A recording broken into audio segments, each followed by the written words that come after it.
दुनिया में जानवरों की लाखों प्रजातियां भरी पड़ी हैं। इनमें से कुछ बिल्कुल हानिरहित हैं, चुपचाप अपनी जिंदगी जीते हैं, जबकि कुछ बेहद खतरनाक और कभी-कभी बहुत आक्रामक भी होते हैं। आज हम उन 10 सबसे खतरनाक जानवरों के बारे में जानेंगे जिनसे आपको सच में दूर रहना चाहिए।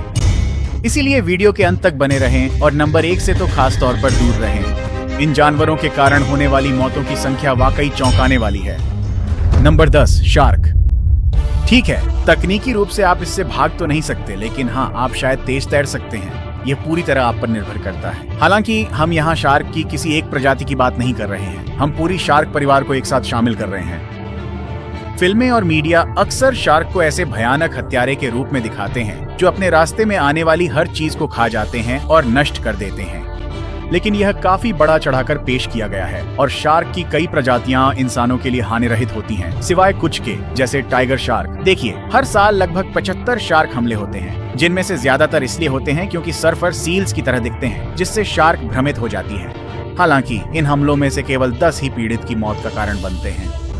ये कहने के बाद भी निश्चित रूप से शार्क, खासकर ग्रेट व्हाइट, बुल शार्क और टाइगर शार्क बेहद ताकतवर शिकारी हैं, जिनका हमेशा सम्मान किया जाना चाहिए। हालांकि इन 3 में से कम 2 शार्क इंसानों को असल में अपना खाना नहीं समझती। मैं आपको अंदाजा लगाने का मौका देता हूं कि कौन आपको सच में अपना खाना समझता है। तो अगर आप शार्क से डरते हैं तो उन्हें ऐसे राक्षस मत समझिए जो हर साल हजारों लोगों को मार देते हैं, क्योंकि यह बिल्कुल सच नहीं है। हालांकि इसका मतलब यह भी नहीं है कि आपको जाकर किसी शार्क को सहलाना चाहिए। नंबर 9, चींटियां। यह सोचना थोड़ा अजीब लगता है कि चींटियां शार्क से ज्यादा खतरनाक जानवर हैं, लेकिन सच्चाई यही है।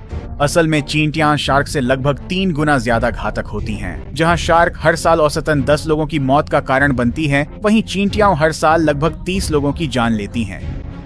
एक खास प्रजाति जिस पर ध्यान देना चाहिए वह है बुलडॉग एंट। यह लाल गुस्सैल दिखने वाली चींटी की किस्म दुनिया की सबसे बड़ी और आक्रामक प्रजातियों में से एक है। इनके पास बड़े जबड़े और विषैली डंक होती है जो इंसानों में बेहद तेज दर्द पैदा कर सकती है, किसी भी कीड़े के डंक में सबसे भयानक, और यह दर्द कई दिनों तक रह सकता है। ये इतनी आक्रामक होती हैं कि जब इस चींटी को आधा काट दिया जाता है तो उसका सिर और पूंछ सच में एक दूसरे से लड़ते हैं और एक दूसरे को मारने की कोशिश करते हैं। मुझे लगता है इससे उस कहावत को नया अर्थ मिल जाता है, मैं किसी की भी धुलाई कर सकता हूँ, यहाँ तक कि अपनी भी। एक और चींटी जिसका जिक्र करना जरूरी है वह है बुलेट एंट। ये अपने सबसे दर्दनाक डंक के लिए जानी जाती है। ये दक्षिण अमेरिका में पाई जाती है और इसे 24 घंटे की चींटी भी कहा जाता है, क्योंकि इसके डंक के बाद आपको 24 घंटे तक दर्द महसूस हो सकता है। कुछ पीड़ितों ने तो इसके डंक को गोली लगने जितना दर्दनाक बताया है, इसी वजह से इसका नाम बुलेट एंट पड़ा। नंबर 8, मधुमक्खियां और ततैया। आपको इनके पास नहीं जाना चाहिए। अगला नंबर क्या?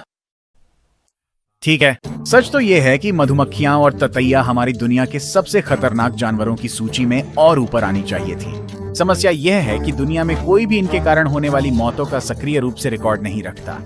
सिर्फ अमेरिका में ही हर साल 50 लोग मधुमक्खी और ततैया के हमलों का शिकार हो जाते हैं। जितना हमें पता है, अगर हम पूरी दुनिया के हमलों को शामिल करें तो यह संख्या 500 तक भी पहुंच सकती है। इसका उदाहरण है जापानी विशाल हॉर्नेट। हर साल जापानी हॉर्नेट के डंक से लगभग 40 मौतें दर्ज की जाती हैं। जापानी हॉर्नेट का विष एलर्जी प्रतिक्रिया पैदा कर सकता है और बहुत कम समय में ऊतकों को घोल सकता है। हॉर्नेट के झुंड द्वारा बार बार डंक मारना भी बहुत दर्दनाक मौत का कारण बन सकता है। जापानी हॉर्नेट बहुत आक्रामक होते हैं और वे निडर होते हैं। एक अकेला हॉर्नेट भी 40 मधुमक्खियों को अकेले ही मार सकता है। लेकिन अंदाजा लगाइए क्या, ये प्राणी शायद ही कभी अकेले काम करते हैं। जापानी हॉर्नेट के हर कॉलोनी में लगभग 700 सदस्य होते हैं और वे बड़ी मात्रा में मधुमक्खी के लार्वा को खाते हैं। हाँ, सही सुना आपने, ये जीव मधुमक्खियों को खाते हैं, वही दूसरी चीज जो आपको डंक मार सकती है। ये इन्हें नाश्ते में खाते हैं। नंबर 7, हिरण। ठीक है, कृपया इस बार मेरी बात ध्यान से सुनिए। आप शायद ऐसा नहीं सोचेंगे, लेकिन हिरण वास्तव में काफी खतरनाक जीव होते हैं। ओह, क्या कहा आपने? आपको यकीन नहीं हो रहा? तो फिर सुनिए क्या। हर साल दुनिया भर में हिरण से जुड़ी मौतों की औसत संख्या कम से कम 300 लोगों की है। मुझे लगता है अब आप बेम्बी को पहले जैसा नहीं देख पाएंगे, लेकिन आखिर ये आमतौर पर शांत और प्यारे दिखने वाले जीव इतनी मौतों का कारण कैसे बन जाते हैं? देखिए, हिरणों के सींग होते हैं और आप सोच सकते हैं कि यही इंसानों की मौत का मुख्य कारण है, लेकिन नहीं, ये बिल्कुल गलत है। हाँ, माना कि हिरण के सींग से घातक चोट लगने के कुछ मामले दर्ज किए गए हैं, लेकिन ये बहुत ही दुर्लभ और इक्का दुक्का होते हैं। असल में ताजा मामला तो इसी साल अक्टूबर में आया, जब अरकानसस में एक आदमी को उस हिरण ने मार डाला जिसे उसने गोली मारी थी और सोचा था कि वह मर चुका है। इसके साथ ही हिरण से जुड़ी अधिकांश मौतें तब होती हैं जब हिरण सड़क पार करते हैं, आमतौर पर सांझ या सुबह के समय। अगर इसमें एक नींद में डूबा ड्राइवर भी जोड़ दें तो यह निश्चित रूप से एक बड़ी दुर्घटना का कारण बन जाता है। सिर्फ अमेरिका में ही हर साल 150 से ज्यादा मामले दर्ज होते हैं जिनमें लोग हाईवे पर हिरण को टक्कर मार देते हैं और इसके बहुत दुखद परिणाम होते हैं। नंबर 6, हाथी।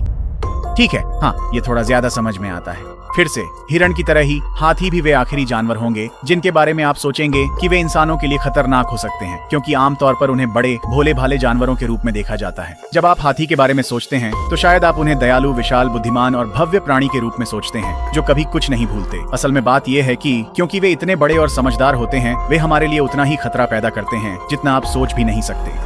हाथी हमला कर सकते हैं अगर वे घायल हों या उन्हें खतरा महसूस हो, या फिर बस उनका मन कर जाए तो भी। डम्बो फिल्म का वह सीन जिसमें डम्बो की माँ उसे बच्चों से बचाती है, वह असलियत से काफी दूर है। असल में वहाँ बहुत ज्यादा खून खराबा और शरीर के अंग बिखरे होने चाहिए थे।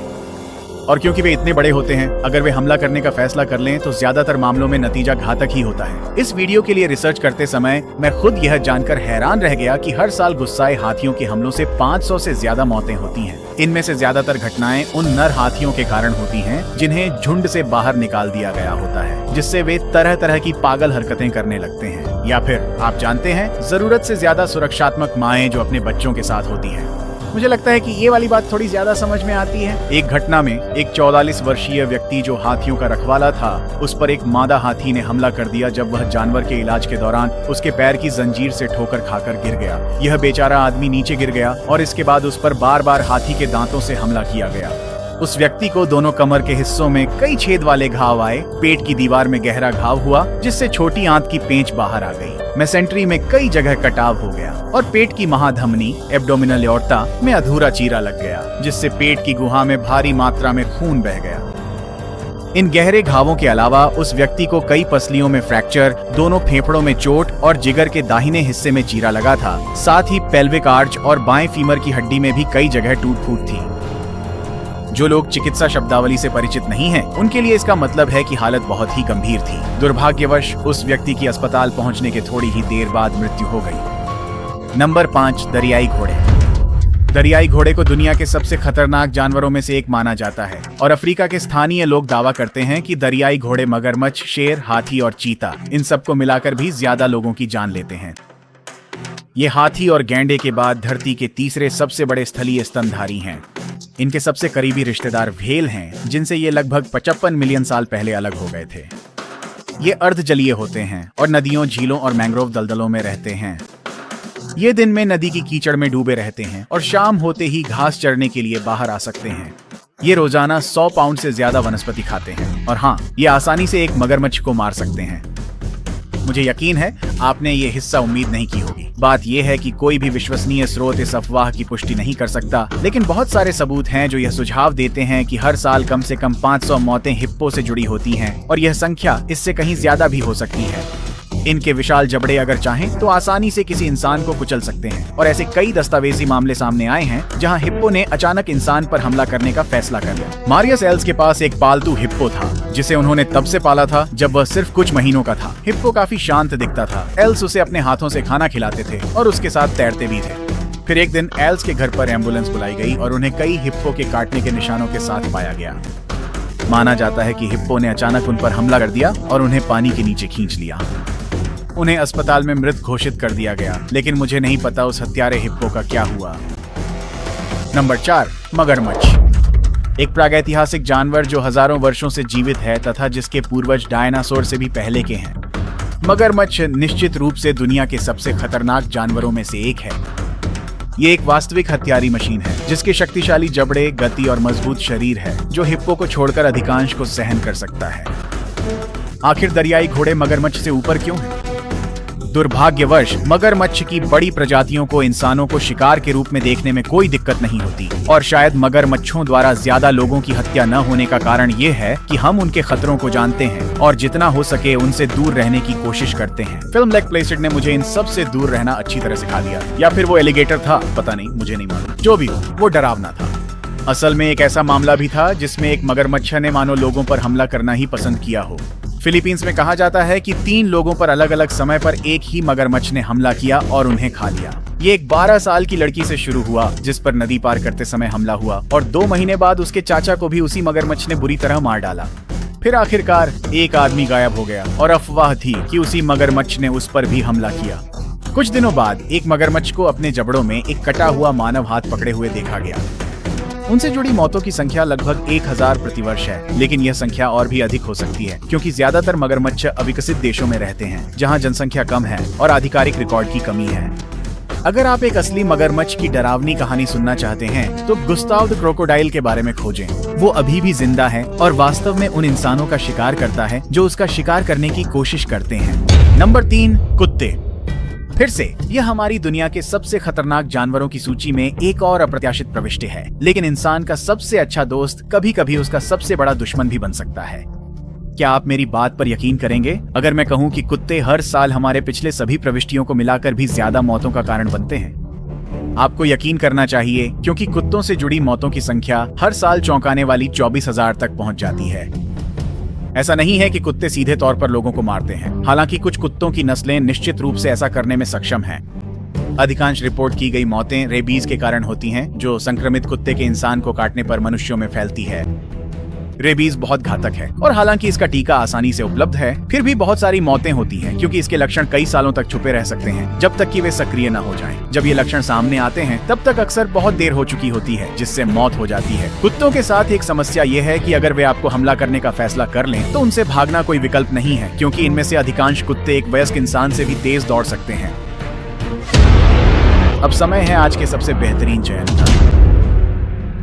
आज हम एक ऐसे जानवर को देखेंगे जिसकी सिर्फ शक्ल ही आपको उल्टी दिशा में भागने पर मजबूर कर देगी। Number 2, centipedes. धरती के बजाय किसी और ग्रह के जीवों की तरह दिखने वाले सेंटीपीड्स वास्तव में डरावने जीव हैं। दुनिया भर में सेंटीपीड्स की लगभग 8000 प्रजातियां मानी जाती हैं, लेकिन इनमें से केवल 3000 का ही पूरी तरह से वर्णन किया गया है।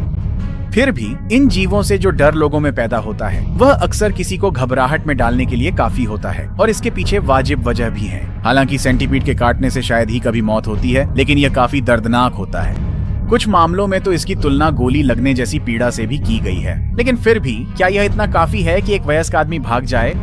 खैर, आधुनिक सेंटीपीड्स शायद आपको भागने पर मजबूर न करें, लेकिन इनका एक पूर्वज जरूर था जो आपको दौड़ा देता। आर्थ्रोप्ल्यूरा कार्बोनिफेरस युग का एक 8.5 फुट लंबा मिलीपीड था और भले ही यह शाकाहारी था, संभवतः आधुनिक मिलीपीड्स की तरह मरी हुई वनस्पतियों पर ही निर्भर रहता था, फिर भी इसका डराने वाला पहलू काफी बड़ा था। सिर्फ इसलिए कि यह आपको खाने की कोशिश नहीं करेगा, इसका मतलब यह नहीं कि जब यह इधर उधर रेंगता है तो डरावना नहीं लगता। फॉसिल ट्रैकवे से पता चला है कि आर्थ्रोप्ल्यूरा तेजी से चल और मुड़ सकती थी, सैकड़ों पैरों को लहराते हुए ऐसे तालमेल में हिलाती थी कि देखने वाले को मितली और बेचैनी हो जाए। ये अब तक के सबसे बड़े ज्ञात स्थलीय अकशेरुकी जीव हैं और संभवतः इनके कोई शिकारी नहीं थे, लेकिन यह शायद खुद को बचाने के लिए खड़ी हो सकती थी और सीधा आपकी आंखों में आंखें डाल सकती थी। मैंने बेहतरीन चीज आखिर के लिए बचाई है, लेकिन उससे पहले आपके लिए एक चुनौती है जिसे पूरा करने में केवल 5 सेकंड। अगर आप अगले 5 सेकंड में लाइक और सब्सक्राइब कर सकते हैं तो आपको 10 साल की अद्भुत किस्मत मिलेगी। बस एक बार आजमा कर देखिए। नंबर 1, सांप। ओह, ये तो होना ही था, सांप। जहरीले सांप और एनाकोंडा